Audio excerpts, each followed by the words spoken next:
హత్యకు గురయ్యారు. ఈరోజు ఉదయాన్నే తన రక్తం పంచుకొని పుట్టినటువంటి తన తమ్ముడే, ఒకే కడుపులో నుంచి బయటకు వచ్చిన తమ్ముడే అక్కని విచక్షణ రహితంగా కత్తిపోట్లతో మెడపైన దాడి చేసి హతమార్చాడు. అయితే ఈ విషయం పైన తాజాగా మరో అప్డేట్ చూస్తున్నాం. అయితే మన నవంబర్లోనే నాగమణి కులాంతర వివాహం చేసుకుంది. యాదగిరిగుట్లో తనకి పెళ్లి చేసుకుంది. పెళ్లి రోజే నేను చంపుతానంటూ అక్క నాగమణిని తమ్ముడు పరమేష్ వార్నింగ్ కూడా ఇచ్చాడు. 4 రోజుల పాటు అక్కను చంపేందుకు తమ్ముడు రెక్కికుండా నిర్వహించాడు. టైం చూసి నడి రోడ్డు పైనే అక్కను నరికి చంపేశాడు తమ్ముడు. ఇబ్రహీంపట్నం చెందినటువంటి నాగమణికి తన ఊరి వ్యక్తితోనే 8 ఏళ్ల క్రితం ప్రేమ వ్యవహారం కొనసాగింది. పెద్దలు ఒప్పుకోకపోవడంతో ఇంటి నుంచి బయటకు వచ్చింది నాగమణి. దీంతో హయత్ నగర్ పిఎస్లో కానిస్టేబుల్ కూడా పనిచేస్తోంది. తన భర్తని పెళ్లి చేసుకుని తనకు ప్రేమ వ్యవహారం జరిగినటువంటి ఆ వ్యక్తిని వివాహం కూడా చేసుకుంది. యాదగిరి గుట్టలో వివాహం కూడా జరిగింది. దానికి సంబంధించిన దృశ్యాలు మనం చూస్తున్నాం ఆర్టీవీ స్క్రీన్ పైన. ఆ వ్యక్తితో వివాహం కూడా జరిగింది. కులాంతర వివాహమే ఇక్కడ ఆ అమ్మాయి ప్రాణాలు తీసింది. తన రక్తం పంచుకొని పుట్టిన తమ్ముడే అక్కని ఈరోజు ఉదయాన్నే విధులు హాజరయ్యేందుకు వెళ్తున్నటువంటి ఆ నాగమణిని తన కారుతో ఢీకొని ఆ అమ్మాయి కింద పడిపోగానే కత్తితో విచక్షణ రహితంగా మెడపై పొడిచి చంపేశాడు. కొన్ని 10ల సంఖ్యలో కత్తిపోట్లు కూడా ఉన్నాయి మెడపైన.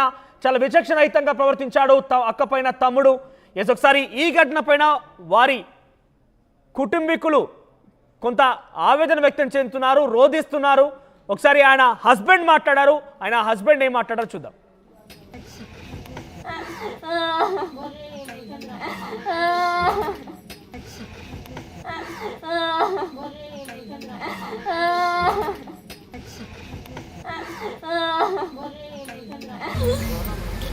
ఇయర్స్ నుంచి పరిచయం ఉండే అమ్మాయి, 8-9 ఇయర్స్ నుంచి. అదే అమ్మాయి మా మ్యాటర్ తెలిసినాక అమ్మాయి వాళ్ళ ఇంట్లో ఇచ్చిపెట్టి అమ్మాయి బయటికి వచ్చేసి ఇంట్లోకి వచ్చేసి హాస్టల్లోనే బతుంది. ఒక 2021లో జాబ్ వచ్చింది. ఇంకా అప్పటి నుంచి మళ్ళీ వాళ్ళ తమ్ముడిగా మాట్లాడుతుండే నార్మల్గా. హాస్టల్లో ఎప్పటి నుంచి ఉంటున్నావే? 8 ఇయర్స్ అవుతుంది.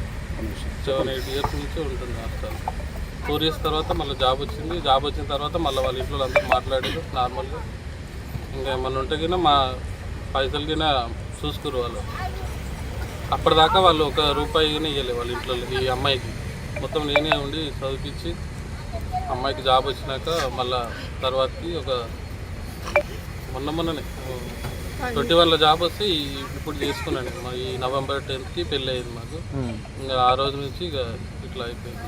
అంటే వాళ్ళ తమ్ముడికి ఆ రోజు నుంచి ఏమంటారు పగబట్టి ఇలా అటాక్ చేసింది. మీరు ఎక్కడ ఉంటున్నారు ఫ్యామిలీ? మేము రాయపల్లి ఊర్లోనే ఉంటాం. మీరు ఎన్ని రోజులు అవుతుంది లవ్ చేసుకోండి? 8 ఇయర్స్ అవుతుంది. ఒకటే ఊళ్ళో ఒకటే రెగ్యులర్ ఏం కాలేదు. మ్యారేజ్ అయినప్పుడు ఇక్కడ వచ్చి కేసు పెట్టిపోయినాం మేము. వాళ్ళు పిలిపించి మాట్లాడిపించారు కానీ వాళ్ళు కోపంగానే వెళ్ళిపోయారు. చేస్తాం యాదగిరిగుట్ట దగ్గర. వాళ్ళు ఎవరు రాలేదు?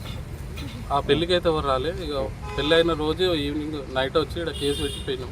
తెల్లారు పిలిపించి మాట్లాడిన తర్వాత సార్కి పిలిపించి మాట్లాడితే జర ఇండ్లే అప్పటికైనా చంపుతాము, అది చేస్తాం ఇది చేస్తాం, నేను ఊర్లో బతకనియం, ఏడ కనిపించిన చంపుతామని మాట్లాడి. ఈ మధ్యలో మిమ్మల్ని ఏమైనా వేరే మ్యారేజ్ చేసుకున్న తర్వాత ఏమనలే అబ్జర్వ్ చేస్తున్నారు. ఇక ఎవరెవరికి ఫోన్లు చేయాలో వాళ్ళకి చేసి వీళ్ళు ఏడు ఉంటారు ఏం కథ అనేది కనుక్కొని అటాక్ చేసి కరెక్ట్ నేను ఆఫీస్కి వెళ్ళిపోతున్నా, అమ్మాయి ఆఫీస్కి వెళ్ళిపోతుంది. 10 నిమిషాలు.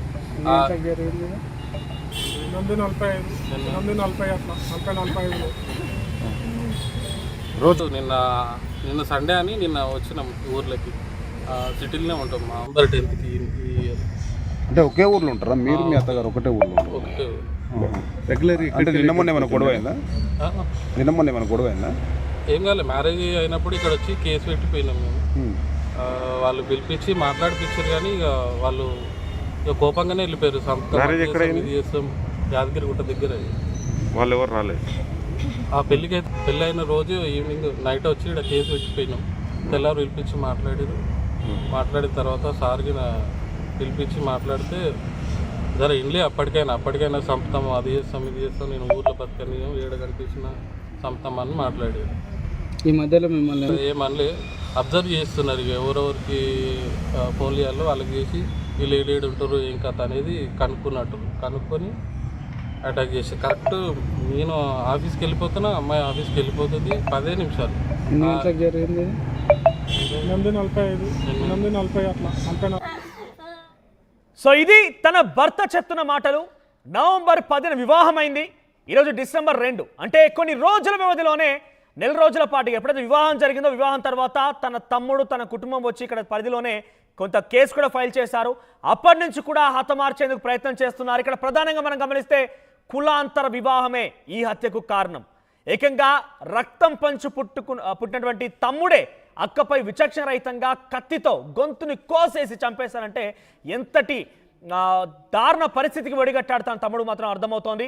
ఒకసారి ఈ ఘటన పైన కొంతమంది పోలీస్ అధికారులు కానిస్టేబుల్స్ కూడా మాట్లాడుతున్నారు. అసలు ఆ సీన్ ఏం జరిగింది, ఏ రకంగా ఉండేదని కూడా చెప్తున్నారు. వాళ్ళు ఏం మాట్లాడారో చూద్దాం.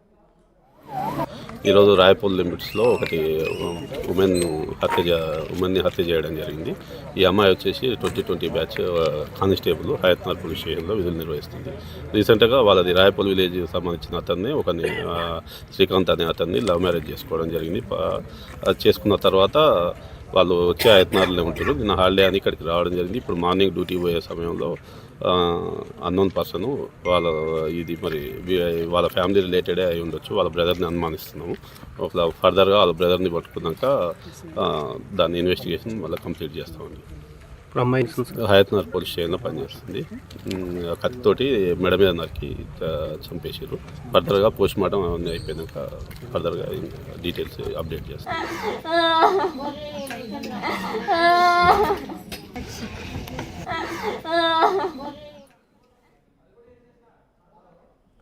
రైట్, ఇదే విషయం ఓవరాల్గా అక్కని హతమార్చాడు తమ్ముడు. ప్రస్తుతం తమ్ముడిని అదుపులో తీసుకున్నారు పోలీసులు. మరింత సమాచారం కోసం ఆయన విచారిస్తున్నారు. మరిన్ని అప్డేట్స్ దేవిక అందిస్తారు. దేవిక, సో ఎన్ని రోజులుగా సాగుతోంది? తమ్ముడు ఎప్పుడైనా మధ్యలో హెచ్చరించడం కానివ్వండి, ఫోన్ చేసి బెదిరించడం కానివ్వండి, చంపేస్తానంటూ వారిని కొంత భయభ్రాంతులకు గురి చేయడం జరిగింది ఎప్పుడైనా? అంటే నెల రోజులుగా రెక్కి నిర్వహిస్తున్నాడు అంటే ఏదో ఒక రోజు వారు డెఫినెట్గా తారసపడే ఉంటాడు, వాళ్ళ కళ్ళకి కనిపించే ఉంటాడు. ఆ రోజున ఏదైనా భయపడడం కానీ హెచ్చరించడం కానీ జరిగిందా? వారి భర్త ఏం చెప్తున్నాడు, కుటుంబీకులు ఏం చెప్తున్నారు? Yes Manoj, Ibrahimpatnam police station పరిధిలో ఏదైతే పరువు హత్య జరిగిందో అది ఇప్పుడు సంచలనంగా మారిందని చెప్పొచ్చు. మహిళా కానిస్టేబుల్ నాగమణి హత్యకు గురైంది. రాయపోలు నుంచి ఎండ్లగూడకి వెళ్లే రహదారిపై ఈ ఘటన చోటు చేసుకుంది. సొంత తమ్ముడు అక్కడి ఇంత కిరాతకంగా చంపడం అనేది ప్రతి ఒక్కరిని కూడా కంటబడి పెడుతుందని చెప్పొచ్చు. కేవలం ప్రేమ వివాహం చేసుకుందన్న ఒకే ఒక కారణంతో సొంత అక్కని కూడా చూడకుండా అతి దారుణంగా కారుతో గుద్ది కొడవలితో అతి దారుణంగా అయితే మెడ మీద అదే పనిగా కొట్టిన మనం చూస్తూనే ఉన్నాం. తను ఏ విధంగా పడిపోయింది అనేది కూడా, ఏ విధంగా రోడ్డు మీద మృతదేహంగా మారింది అనేది కూడా మనం చూస్తున్నాం. అయితే ఏ రోజు అయితే పెళ్లి చేయాలి అంటే నవంబర్ 1న యాదగిరిగుట్టలో వీళ్ళు పెళ్లి చేసుకోవడం జరిగింది. గత 8 సంవత్సరాలుగా కూడా వీళ్ళు పెళ్లి ప్రేమ కొనసాగుతున్నప్పటికీ కూడా, ఇంట్లో చెప్పినప్పటికీ కూడా వాళ్ళు పట్టించుకోని పరిస్థితి అని చెప్పచ్చు. సో వీళ్ళు ఇంకా మా పెళ్లి జరగదు అంటే మా ఇద్దరిని విడదీస్తారు అన్న కారణంతో వీళ్ళిద్దరు కూడా యాదగిరిగుట్టకెళ్ళి నవంబర్ 1న అయితే ప్రేమ వివాహం చేస్తున్నారు. ఆ రోజే ఎప్పుడైతే వీళ్ళిద్దరు కూడా ప్రేమ వివాహం చేస్తున్నారో ఆ రోజే ఎవరైతే నాగమణి తమ్ముడు ఉన్నాడో పరమేశ్, అతను వెంటనే పోలీస్ స్టేషన్ కి వెళ్ళి ఇలా మా అక్కని ఒక వ్యక్తి పెళ్లి చేస్తున్నాడు, మా అక్క మమ్మల్ని మోసం చేసింది అంటూ కూడా వీళ్ళు కంప్లైంట్ ఇవ్వడం జరిగింది.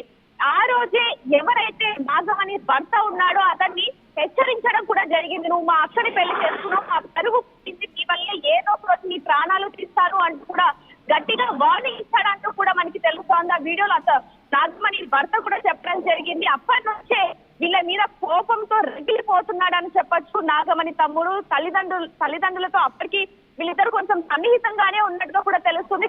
తల్లిదండ్రులు కూడా వీళ్ళిద్దరు ప్రేమని అంగీకరించినప్పటికీ మాత్రం రమేష్ ఎవరైతే ఉన్నాడో నాగమణి తమ్ముడు మాత్రం అంగీకరించని పరిస్థితి. మా పరుగు పోయింది, కేవలం నువ్వు కులాంతర వివాహం చేసుకున్నందుకు మేము తలెత్తుకోలేకపోతున్నాము అంటూ కూడా ఈ నెల రోజుల పాటు కూడా ఎవరైతే అక్క నాగమణి మీద అతిగా కోపంతో ఊగిపోయాడని చెప్పొచ్చు. ప్రతి ఒక్కరు కూడా అతనికి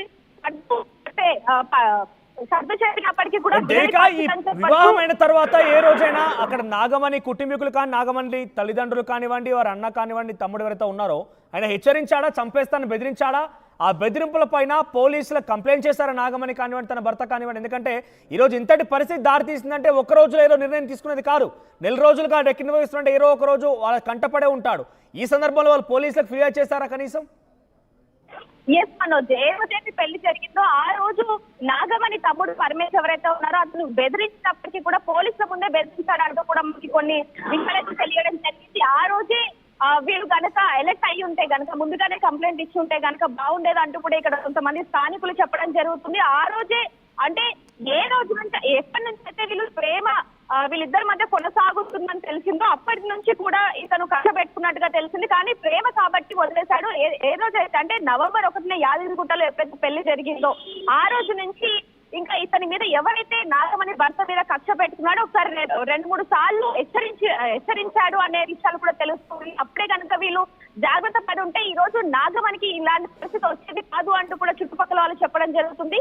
కానీ ఏదైనప్పటికీ సొంత తమ్ముడు అక్క పెళ్లి చేసుకొని సంతోషంగా ఉంది అని చెప్పి తల్లిదండ్రులకి తెలిసినప్పటికీ కూడా తల్లిదండ్రులు కూడా ఎవరైతే నాగమణి తమ్ముడు పరమేశ్ కి చాలా సార్లు కూడా చెప్పడం జరిగిందంటూ కూడా ఇక్కడ వాళ్ళు చెప్పడం జరుగుతుంది. మీ అక్క పెళ్లి చేసుకొని వెళ్ళిపోయినప్పటికీ కూడా తను చాలా సంతోషంగా ఉంది, తను అలాగే వదిలేస్తే ఏదో ఒక రోజు కలిసిపోతుంది మనతో అని చెప్పినప్పటికీ కూడా తను అసలు కలవకూడదు, మన దగ్గరికి అసలు రాకూడదు, మన ఇంటికి కూడా రాకూడదు, ఫోన్లు కూడా చేయకూడదు. తన వల్ల ఈ రోజు మనం తలెత్తుకోలేని పరిస్థితి ఏర్పడిందంటూ కూడా పరమేశ్ కోపంతో రగిలిపోయాడు. ఆ రోజు నుంచి అంటే ఏ రోజైతే పెళ్లి జరిగిందో ఆ రోజు నుంచి తనని హతమార్చాలి, ఇద్దరిని కూడా హతమార్చాలి అనే విధంగా ఉన్నాడు. రోజు కూడా వాళ్ళు ఎక్కడికి వెళ్తున్నారు ఏంటి అని ప్రతి నిమిషం కూడా కనుక్కుంటూ ఎక్కడి నుంచి వెళ్తుంది ఏంటి అనేది అన్ని కూడా చూసుకుంటూ 2-3 సార్లు హత్య చేసే ప్రయత్నం కూడా చేశాడు అంటూ కూడా చుట్టుపక్కల వాళ్ళు చెప్తున్నారు. ప్రస్తుతానికి మాత్రం ఎప్పుడైతే తను నిన్న తన సొంతూరుకి వెళ్ళడం జరిగింది, వాళ్ళిద్దరు కూడా ఏదో ఒక ట్రిప్ కి వెళ్ళి వచ్చిన తరువాత ఆదివారం సెలవు ఉండటంతో తన సొంత గ్రామానికి వెళ్ళి వచ్చిన తర్వాత నాగమణి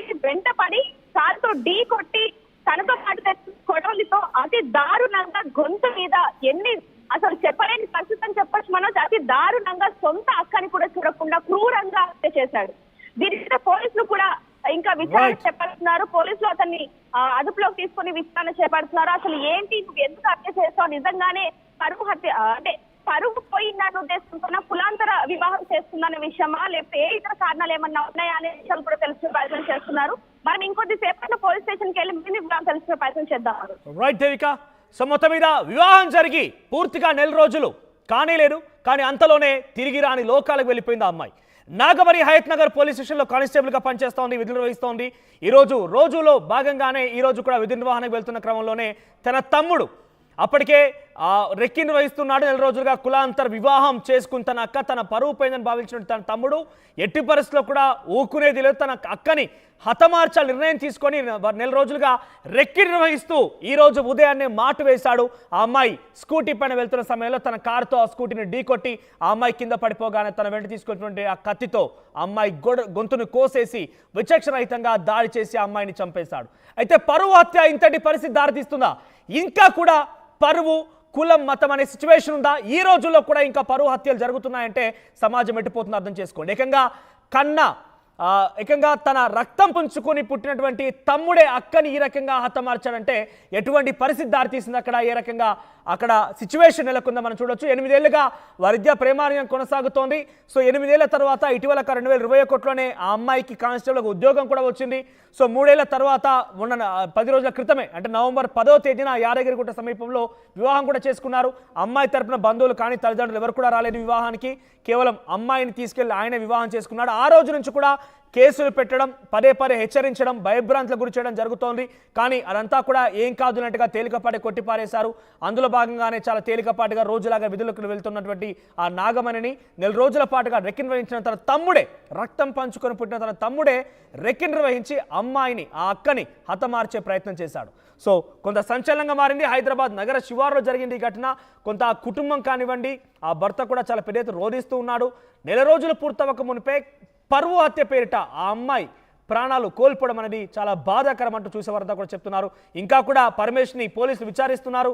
ఆయన వెనుక ఇంకెవరున్నారు, వారు ఎవరెవరు రెక్కి నిర్వహించారన్న విషయంలో ప్రస్తుతం పోలీసులు విచారణ ముమ్మరం చేస్తున్నారు.